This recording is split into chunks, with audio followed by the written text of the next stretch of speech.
죄악은 성난 파도같이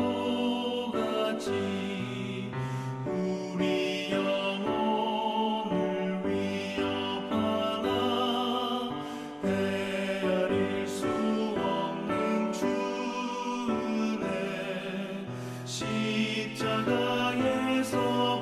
보이셨네.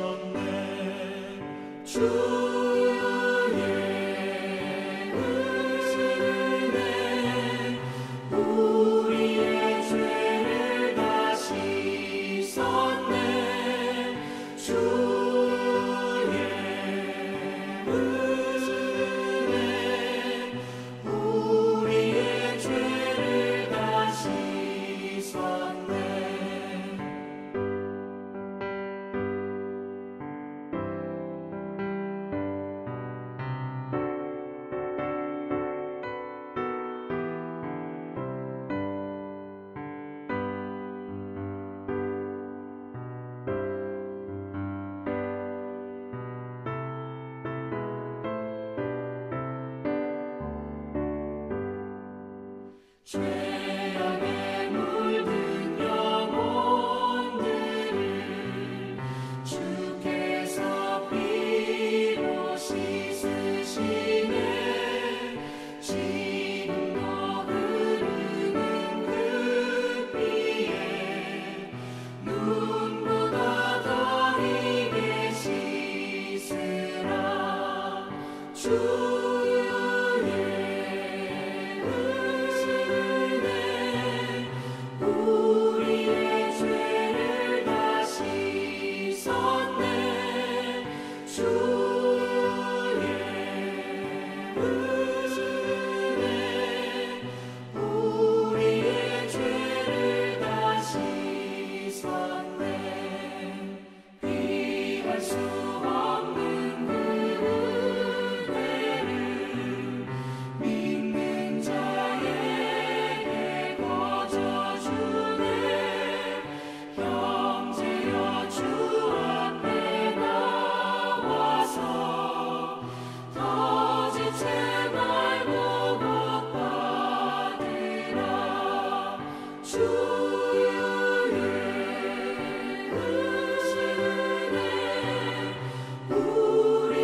하나님의 크신 은혜와 평강이 오늘도 살아가는 모든 삶의 자리마다 충만히 임하시기를 기원합니다.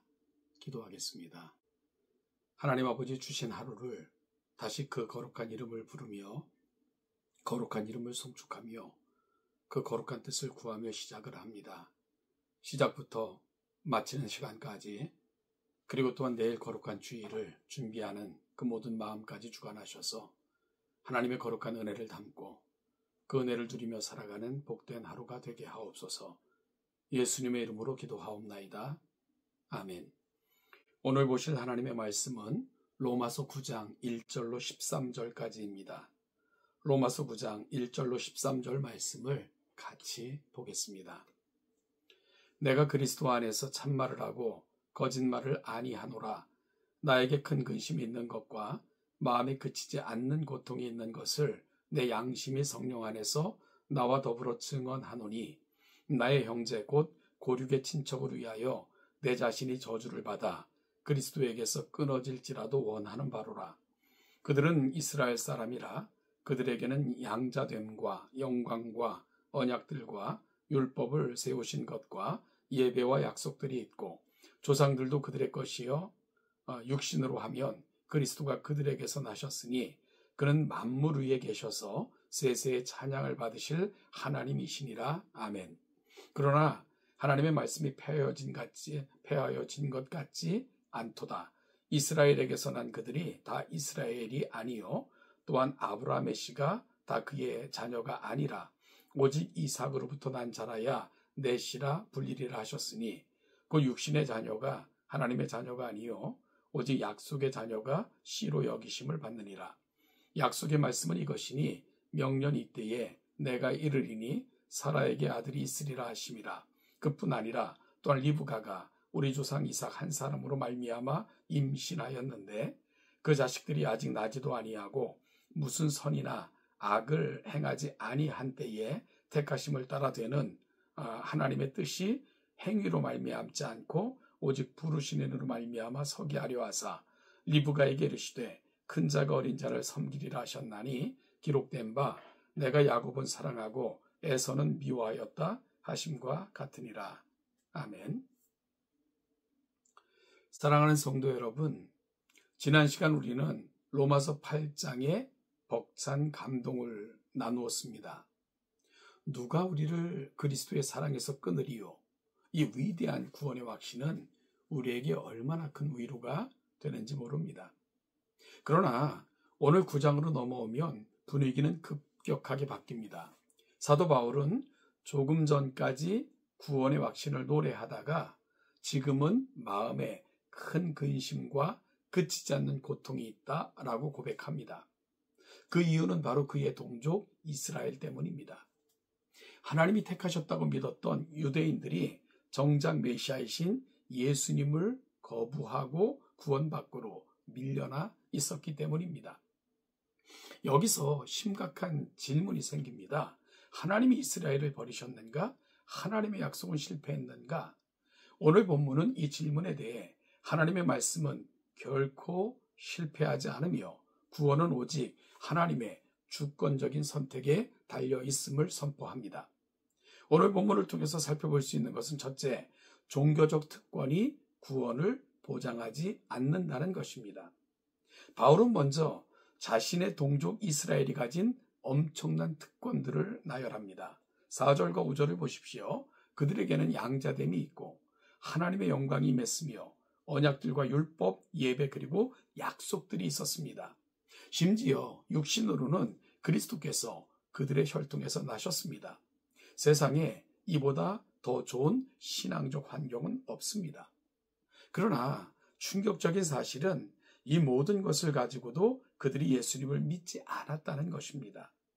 여러분, 이것이 오늘날 우리에게 엄중한 경고로 다가오지는 않습니까? 모태신앙이라서 교회에서 직분을 받아서 오랫동안 예배를 드렸다는 것이 곧 구원을 의미하지 않습니다. 겉으로 드러난 종교적 특권과 환경이 우리를 구원하는 것이 아닙니다. 오직 예수 그리스도를 나의 주님으로 믿는 참된 신앙만이 우리를 구원에 이르게 합니다. 껍데기만 화려한 신앙이 되지 않도록 늘 우리 자신을 점검하고 그리스도 예수와 긴밀한 연합 가운데 살아내는 저 여러분들이 될 수 있기를 간절히 소원합니다. 둘째로는요, 육신의 자녀가 아니라 약속의 자녀가 참 이스라엘이라는 사실입니다. 사람들은 유대인들이 예수님을 안 믿으니 하나님의 말씀이 땅에 떨어진 것 아니냐라고 비아냥거렸습니다. 그러나 6절에서 바울은 단호하게 선포합니다. 하나님의 말씀이 폐하여진 것 같지 않도다. 그 이유는 명확합니다. 이스라엘에게서 난 그들이 다 이스라엘이 아니기 때문입니다. 아브라함의 씨라고 해서 다 자녀가 아닙니다. 하나님은 아브라함에게 이스마엘과 이삭 두 아들이 있었지만 오직 약속으로 난 이삭만이 씨라고 부르셨습니다. 이것은 무엇을 의미합니까? 구원은 혈통으로 이루어지는 것이 아니라 하나님의 약속으로 주어진다는 것입니다. 여러분, 교회에 나온다고 다 성도가 아닙니다. 하나님께서 약속하시고 부르신 자들이 참된 교회요, 참된 성도들입니다. 하나님의 말씀이 실패한 것이 아닙니다. 하나님은 당신의 약속대로 참된 자녀들을 지금도 부르고 계십니다. 셋째는요, 구원은 전적인 하나님의 주권적 선택에 달려 있다는 것입니다. 바울은 이 논지를 더 강화하기 위해 이삭의 아들 야곱과 에서를 등장시킵니다. 11절 말씀을 주목해 보십시오. 그 자식들이 아직 나지도 아니하고 무슨 선이나 악을 행하지 아니한 때에 택하심을 따라 되는 하나님의 뜻이 행위로 말미암지 않고 오직 부르시는 이로 말미암아 서게 하려 하사 쌍둥이인 야곱과 에서가 태어나기도 전에 그들이 어떤 행동을 하기도 전에 하나님은 말씀하셨습니다. 큰 자가 어린 자를 섬기리라. 그리고 야곱은 사랑했고 에서는 미워하였다고 하십니다. 인간적으로 눈으로 보면 불공평해 보일 수 있습니다. 에서는 장남이었고 남자다운 사람이었습니다. 여러분, 반면에 야곱은 꾀가 많은 사람이었고요. 또한 속이기도 하는 그런 성향의 소유자였습니다. 만약 행위를 따라 이들이 선택되어졌다면 야곱은 탈락했을지도 모릅니다. 하지만 하나님은 조건을 보지 않으셨습니다. 이것이 바로 무조건적 선택의 교리의 기초가 되는 것입니다. 우리가 구원받은 것은 우리가 남보다 착해서가 아닙니다. 우리가 기도를 더 많이 해서가 아닙니다. 하나님께서 창세 전에 우리가 태어나기도 전에 기쁘신 뜻대로 우리를 선택하셨기 때문입니다. 그러므로 구원은 전적인 하나님의 은혜입니다. 여러분, 만약 하나님께서 어떤 조건과 이유를 붙여서 구원할 자와 구원하지 않은 자를 구별하셨다면 이 세상에 누가 그 기중에 합한 자가 있겠으며, 그리고 세상에 얼마나 많은 사람들이 그 구원에 반열해서 탈락할 수밖에 없겠습니까? 여러분, 따라서 오늘 말씀을 통해서 우리가 분명히 확인할 수 있는 것은 하나님의 말씀은 실패하지 않았습니다. 이스라엘이 넘어진 그 자리에서도 하나님은 참된 이스라엘, 곧 약속의 자녀들을 부르고 계십니다. 저와 여러분이 오늘 이 자리에 나와 하나님을 아버지라 부를 수 있는 것은 우리의 공로가 아니라 전적인 하나님의 은혜 덕분입니다. 이 진리 앞에서 우리는 두 가지 사실을 기억해야 됩니다. 첫째는 겸손과 감사입니다. 내가 잘나서 선택받은 것이 아님을 알기에 우리는 자랑할 것이 없습니다.